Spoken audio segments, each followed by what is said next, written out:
Soit S la fonction définie sur les entiers naturels qui a un entier naturel associé à la somme de ses chiffres. Petit 1, calculer S de 554, S de 100, S de 2018, S de 5. Alors ici, il faut comprendre ce que la fonction S va faire. On dit que la fonction S, eh bien, elle associe à un nombre la somme de ses chiffres. Donc en fait, il y a un nombre petit n qui est un entier naturel, donc c'est un nombre entier positif, et ici, ce qui va sortir, c'est la somme des chiffres du nombre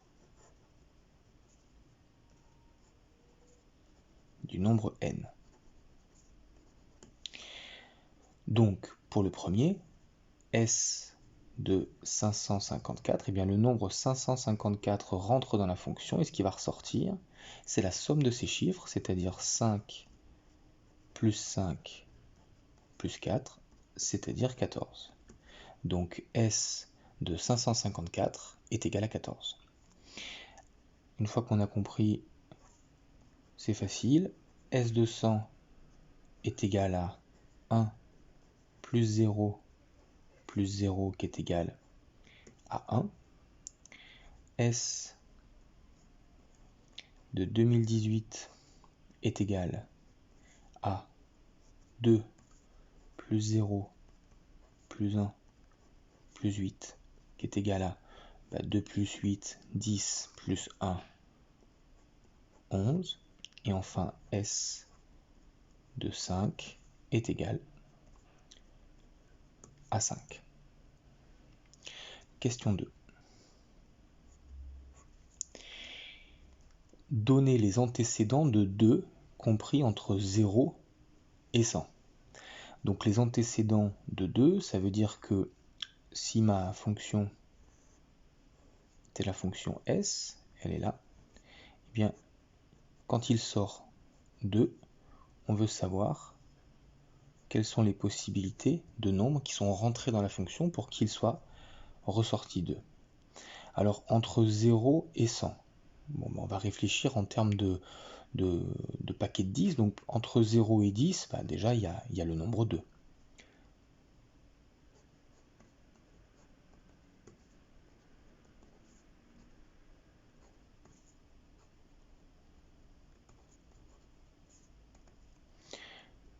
Il y a le 2 forcément. Alors après 3, 4, 5, 6, 7, 8, 9, forcément non. Après entre 10 et 19, on a forcément le nombre 11. Le nombre 11, la somme des chiffres fait 2. Après entre 20 et 29, on a le nombre 20. Après le reste c'est pas possible puisque 21, 22, 23 à chaque fois ça sera trop grand. Et à partir de 30, tous les nombres vont commencer par 3. Que ça soit 35, 42, 54, etc. On va toujours commencer par un nombre plus grand que 2. Le nombre des dizaines sera au-dessus de 2. Et donc ça ne marchera pas. Le nombre 100, ça fait pas 2. La somme fait pas 2. Donc on n'en a pas d'autres. Voici les antécédents possibles, il n'y en aura pas d'autres. Question 3. Donnez les antécédents de 1.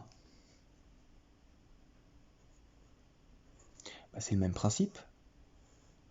On va avoir notre fonction S, il va en ressortir 1, et nous ce qu'on veut savoir, c'est ce qui a pu rentrer.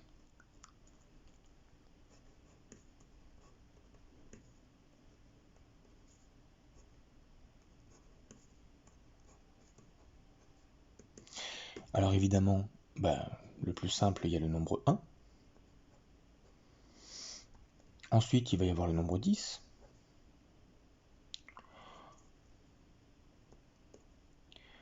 Alors, ensuite, toutes les dizaines, ça ne va pas fonctionner, puisque 20, 21, 30, 40, 50, ça sera au-dessus. Par contre, quand on va arriver à 100, ça fera encore 1, mais également 1000.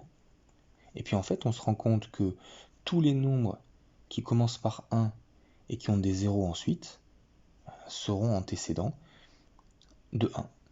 Par exemple 10 000, ça va marcher. Et puis 100 000, ça va marcher, etc., etc. Donc ici,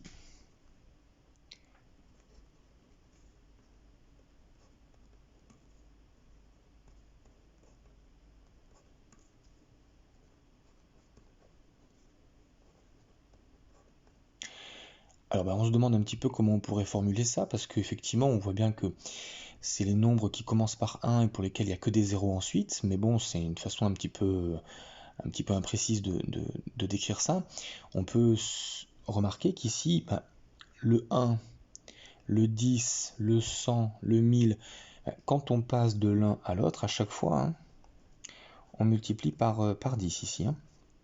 Là aussi, on a multiplié par 10. Là aussi, on a multiplié par 10. Là aussi, on a multiplié par 10. En fait, ici, en fait, on a les puissances de 10.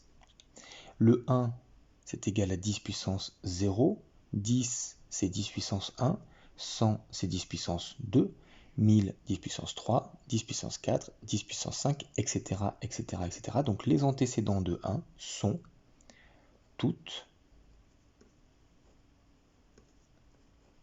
les puissances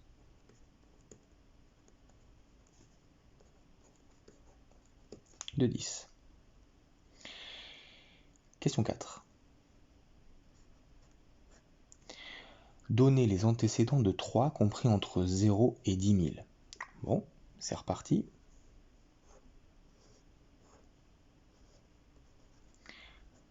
Il en ressort 3. On veut savoir ce qui a pu rentrer. Bon, évidemment, on a 3. Puis ensuite, tous les nombres plus petits que 10, il n'y a rien. Ensuite, dans les dizaines, il va y avoir le nombre 12.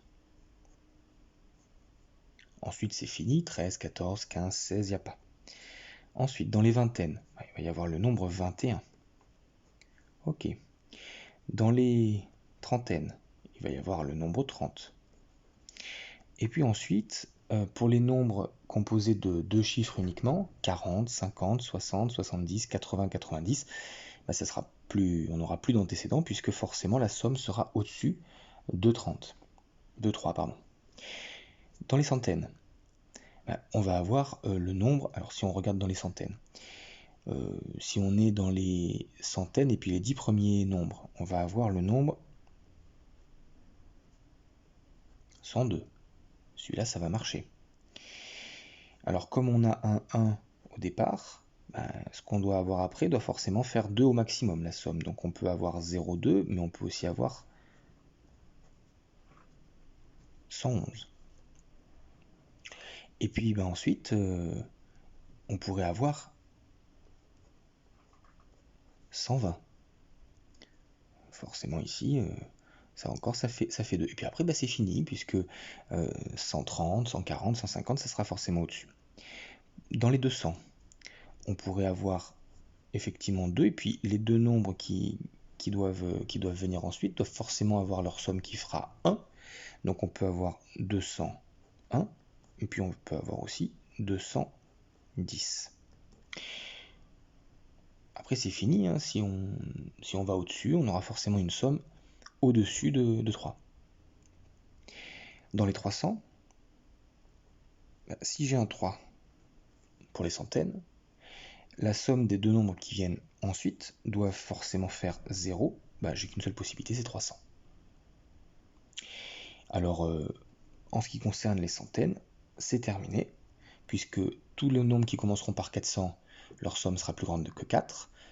Tous les nombres qui sont dans les 500, pareil, 600, 700, 800, 900, pareil. Alors quand j'arrive à 1000, là c'est plus tout à fait pareil. 1000, j'ai un 1 devant. La somme des nombres qui viennent ensuite doit être égale à 2. Bon, mais je peux avoir par exemple un cas facile, 1002. Mais je peux avoir toutes les possibilités de mettre un 2. Je peux avoir 1000, 0, 2, 0, donc 1020. Mais également 1200. ça marche. Mais j'ai pas que 2 comme possibilité pour ces trois chiffres. Je peux également avoir un 1 ici, et puis mettre 1 et 1. Et bien, toutes les combinaisons possibles seront celles-ci. Puis, je pourrais mettre par exemple le 1 ici, un 0 et un 1. Et puis, je pourrais mettre un 1 ici, le 1 ici, le 1 ici et le 0.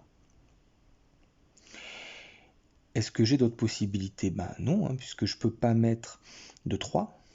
Puisque si j'ai un 1, si je mets un 3 ici, ben la somme sera 4, donc ça ne marche pas. Bon, ben c'est fini, j'ai fini avec les 1000. Il n'y aura plus aucune possibilité dans les 1000.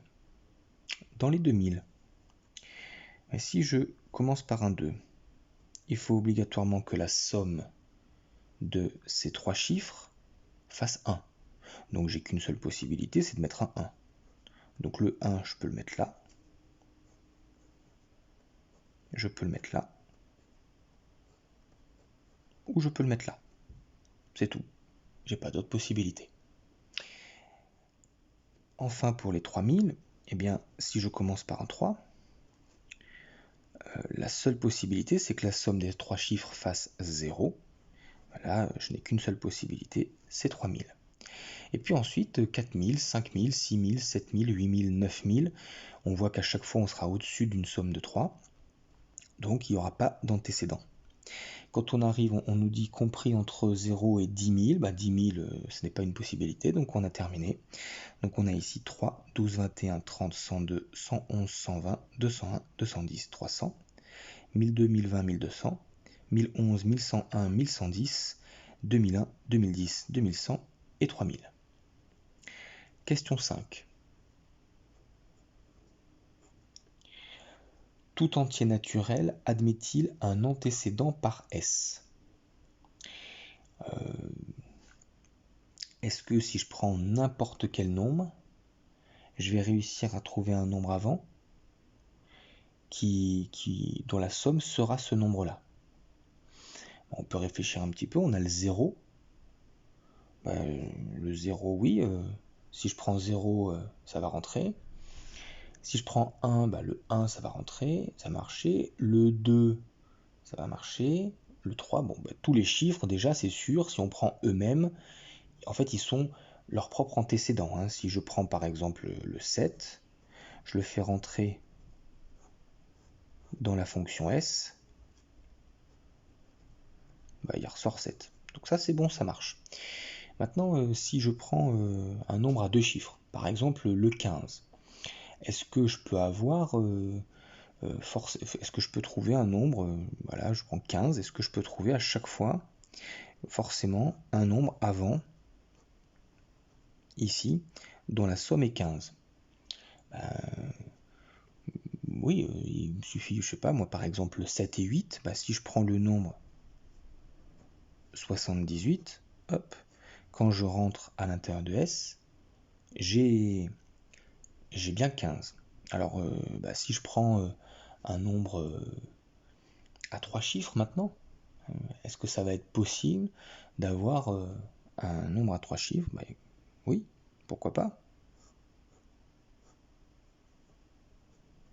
Je sais pas, je prends le nombre 100.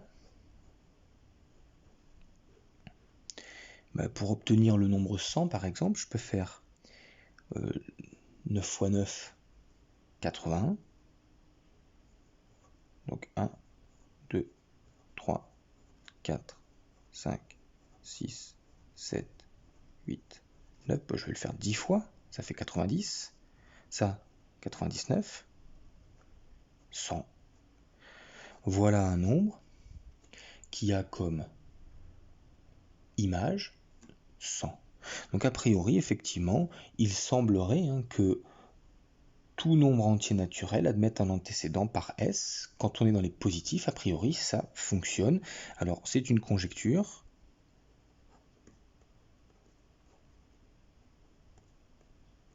Ça semble un petit peu compliqué de le démontrer en seconde, mais on conjecture